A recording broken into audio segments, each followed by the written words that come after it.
Il y a un mois, j'ai publié une vidéo critiquant le Premier ministre israélien, Binyamin Netanyahou.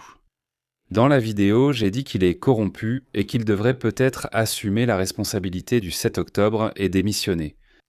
La vidéo a atteint environ 100 000 vues et vous n'allez pas croire ce qui m'est arrivé à cause de cette vidéo. Laissez-moi vous montrer.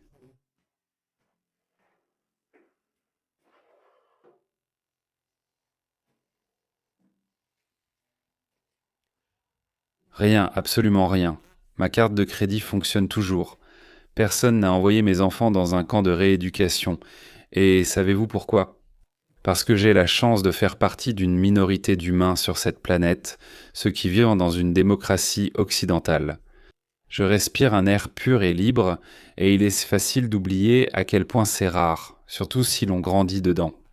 La démocratie, c'est comme une pièce très éclairée. On voit tout, ce qui fonctionne et ce qui est cassé. Et oui, aussi la saleté sur le sol.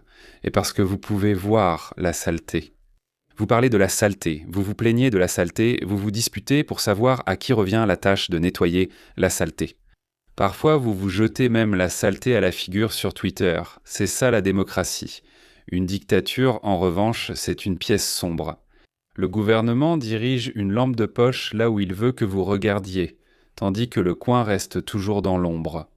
Les gens souffrent, la corruption grandit, les minorités sont écrasées, et la seule chose qui reste stable, c'est la mainmise du régime sur le pouvoir.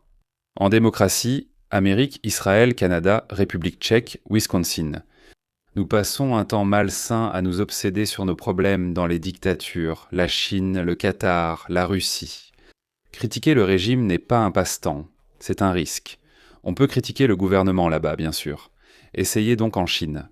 Et soudain, vos cartes de crédit ne fonctionnent plus. Vos réseaux sociaux disparaissent, votre opportunité d'emploi s'évapore et votre enfant, mystérieusement, n'est pas accepté à l'université. Essayez au Qatar, vous risquez de finir en prison. En Russie, vos chances de tomber d'un balcon augmentent fortement. C'est pourquoi la liberté d'expression est importante. Dans les pays où la liberté d'expression est réelle, les médias sont libres de mettre en lumière les problèmes. Ce que beaucoup de gens ne réalisent pas, c'est que le droit de se plaindre publiquement est un privilège et on a tendance à l'oublier parce qu'on adore les mauvaises nouvelles. Dernière nouvelle, tout va mal, c'est pire que prévu. Nous retrouvons Tom Lee, Cruz, nous sommes tous en danger. Danley, Jésus-Christ, que faire ? Rien. Ravi de t'avoir connu, Tom. Je ne peux pas en dire autant. Nous faisons semblant de l'ignorer. Pourtant, chaque étude, taux de clic, algorithme et modèle économique des médias disent la même chose. La négativité fait vendre. Les gens critiquent les infos déprimantes, puis cliquent sur ces titres 10 secondes après. Regardez ce graphique, affichons-le. Qu'est-ce que je regarde ici ? Je ne sais pas, mais ça n'a pas l'air bon. Ça a l'air mauvais, ouais. C'est sans doute mauvais. Le modèle des démocraties libérales occidentales est imparfait, mais face aux alternatives, il n'y a pas photo. Si vous avez le privilège de critiquer publiquement votre gouvernement sans craindre que votre vie ne s'effondre, la vie est un long fleuve tranquille, ou, comme on dit en hébreu, votre vie, c'est des fraises. Peut-être pas parfaite, mais bonne comme peu de gens le connaissent. En gros, la majorité du monde, environ 70%, n'a pas ce privilège. Pour eux, critiquer le régime n'est pas un contenu, c'est un déclencheur de punition. Et voici la partie que les gens dans les démocraties oublient souvent. L'autre camp le comprend très bien. La dictature sait contrôler l'information et a souvent fait des médias une arme dans de nombreux régimes islamistes et communistes. Les médias ne remettent pas en cause le pouvoir, ils le servent. Et ils le font à 3 niveaux. Le premier niveau est le plus simple, le plus ancien et le plus efficace. Corruption pure. Je te paye, tu écris ce que je veux. Il existe une interview avec l'ancien Premier ministre qatari, Hamad Ben Yassim, où il parle de ce genre de choses avec une désinvolture choquante. Comme s'il décrivait la météo. Voici l'extrait dont je parle. Les journalistes étaient à nous, on les payait. Certains sont devenus députés maintenant, d'autres sont devenus des patriotes. Je les connais, moi, dans de nombreux pays. Nous les payions, nous les honorions chaque année, et il y avait des gens qui touchaient des salaires. C'était comme ça à l'époque. C'est ce que faisaient tous les pays arabes. Tu crois que le monde...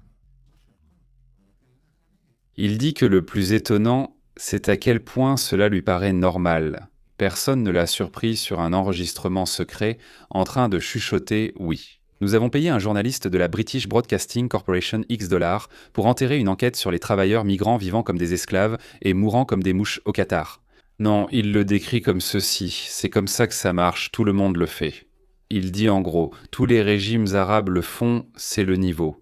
Une méthode de base est appréciée pour manipuler et de contrôler le récit de façon plus avancée. Le récit n'est pas l'information, c'est le cadre. Ce dont vous êtes autorisé à parler, qui est le héros, qui est le méchant, et ce dont vous n'êtes jamais censé parler. Si vous mettez la vidéo en pause et ouvrez Al Jazeera, je parie que l'un des titres principaux est « Israël responsable de X, les Palestiniens souffrent ». Et il y aura une photo, parce qu'il y a toujours une photo, et la photo inclura presque à coup sûr des femmes en pleurs et des enfants en pleurs. Comment je le sais ? Al Jazeera n'est pas un média d'information, mais une machine à diffuser des récits d'État sous couvert de journalisme. Notez le schéma. Israël, l'Amérique, l'Inde sont mauvais, l'Occident immoral. Les Palestiniens sont toujours présentés comme victimes, sans presque jamais de critique envers les sociétés arabes ou musulmanes. Le régime islamiste iranien a tué des milliers de manifestants. Avez-vous des gros plans sur les larmes et les familles panées brisées, comme vous le faites avec Gaza ? Non, vous aurez des avertissements, des gros titres, un cadrage émotionnel minimal, mais quand il s'agit d'Israël, toujours un cadrage et une accusation émotionnelle et morale maximale. Ce n'est pas un hasard, c'est un récit et de la discipline. Al Jazeera, ainsi que sa branche destinée aux jeunes, une grande partie du contenu tourne autour d'Israël présenté comme le méchant, peu importe ce qui se passe ailleurs dans le monde. Et c'est pourquoi des slogans comme « Libérer la Palestine » et des calomnies comme « génocide » et « apartheid » ne sont pas seulement des opinions, ce sont des armes narratives. Ils sont conçus pour définir la conversation avant même qu'elle ne commence, et c'est pourquoi débattre des calomnies échoue. Le but est de vous forcer à entrer dans leur cadre. S'ils crient « génocide » et que vous répondez « non, ce n'est pas un génocide », vous avez déjà accepté leur champ de bataille. Ils fixent les termes, ils fixent les émotions et ils fixent la posture morale. Et maintenant, vous vous défendez à l'intérieur de leur récit. C'est un piège. La calomnie elle-même est le produit. Le niveau 3 est le plus sophistiqué et le plus dangereux. Il s'agit de répandre le chaos et le désespoir au sein des démocraties, en vous convainquant d'aimer la dictature, mais surtout en vous convainquant de détester votre propre société, de vous méfier de vos institutions. Ressentir que tout est sans espoir, car une fois ce stade atteint, il n'est plus besoin de vous vaincre. Vous vous effondrez de l'intérieur. Il y a seulement quelques jours, il y a eu une histoire concernant des comptes favorables à l'indépendance de l'Écosse qui ont soudainement cessé de fonctionner, au moment où l'Internet iranien a été coupé. Cela a soulevé une question, l'Iran se soucierait-il de l'Écosse ? Et la réponse est non. L'Iran s'en soucie peu, car accroître les divisions en Occident génère de l'instabilité, affaiblissant ainsi les démocraties. C'est la même chose en Amérique, les réseaux d'influence étrangers promeuvent des figures extrémistes, pas forcément parce qu'ils les aiment, mais parce que les extrémistes sont utiles. Prenez Nick Fuentes. Si vous ne le connaissez pas, c'est la version la plus bas de gamme et bon marché de la politique populiste d'extrême droite. Comme un jouet en plastique à $1 qui casse avant d'arriver chez vous. Le genre de type qui dit des choses comme « les femmes ne devraient pas voter, les noirs devraient être enfermés, les juifs dirigent le monde. Hitler était un ami ». Vous voyez le genre ? Comment quelqu'un comme ça se retrouve-t-il interviewé par des grands noms comme Piers Morgan ou Tucker Carlson ? Parce qu'il attire l'attention, et il attire l'attention. Les réseaux sociaux et d'influence islamiste peuvent manipuler et mettre en avant certaines personnes qui attirent ensuite davantage l'attention des médias traditionnels. Et bien sûr, il y a l'exemple le plus évident de tous, attaquer Israël comme moyen de fracturer l'Occident, parce qu'Israël est un sujet émotionnellement chargé et politiquement explosif. Utiliser Israël comme sujet de discorde permet de diviser l'Amérique et l'Europe. Il y a quelques mois, X, une fonctionnalité qui vous permet de voir où se trouvent les comptes, a commencé à découvrir que des comptes se présentant comme des patriotes américains purs et durs, Des comptes Make America Great Again exigeaient que l'Amérique arrête de soutenir Israël. Il s'est avéré qu'ils étaient bien gérés depuis le Bangladesh ou le Nigeria, et pas seulement quelques milliers. Les recherches montrent constamment que nous sommes des êtres sociaux, bien plus que nous ne voulons l'admettre si nous croyons. De mon côté, on pense X, cela influence nos opinions et ce qu'on ose dire, et les opérations d'influence qatari l'exploitent, c'est fréquent. Des femmes iraniennes disent à l'Amérique et Israël de ne pas intervenir en Iran, alors que cela vient du Pakistan. Un compte Filles de Gaza ou Voix de Gaza est géré d'Indonésie ou du Pakistan, c'est une mascarade. Le meilleur exemple de la façon dont les dictatures affaiblissent l'Occident est TikTok, dont la version chinoise est éducative et disciplinée. Pas de critique du régime, des contenus favorisant productivité, apprentissage et citoyenneté.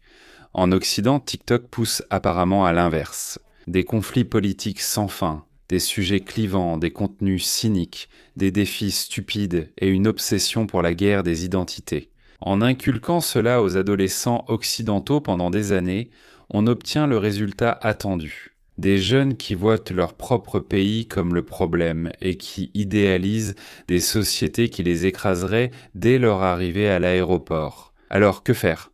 D'abord, la sensibilisation. Nous savons qu'il y a des enseignants et des éducateurs qui me regardent. S'il vous plaît, informez les enfants de cela. Je ne prétends pas concevoir de plan de cours et me suis toujours tenu à l'écart du tourisme éducatif. Mais voici un point de départ secret. Adolescents. Quelles valeurs, famille, amitié, liberté, sens. Ensuite, demandez-leur quel contenu ils consomment chaque jour, qui leur raconte des histoires, quels boutons émotionnels sont activés. Puis amenez-les à cette prise de conscience délicate. Beaucoup de ce qu'ils voient n'est pas organique. Pas toujours, mais souvent. Au début de cette vidéo, j'ai dit « La démocratie est une pièce éclairée et la dictature est une pièce sombre ». Revenons au début et allumons les lumières. Voici l'entrepôt de costumes de mon kibbutz. Vous voyez, la lumière des États-Unis en Israël est bien meilleure que l'obscurité de l'Iran et du Qatar. Si vous avez trouvé cela utile, merci de le partager, surtout avec les enseignants et éducateurs qui peuvent aider les adolescents à comprendre ce qui se passe réellement en ligne. Merci à tous ceux qui soutiennent cette chaîne. Grâce à vous, je peux créer plus de contenu comme celui-ci. À la prochaine vidéo et à la bye.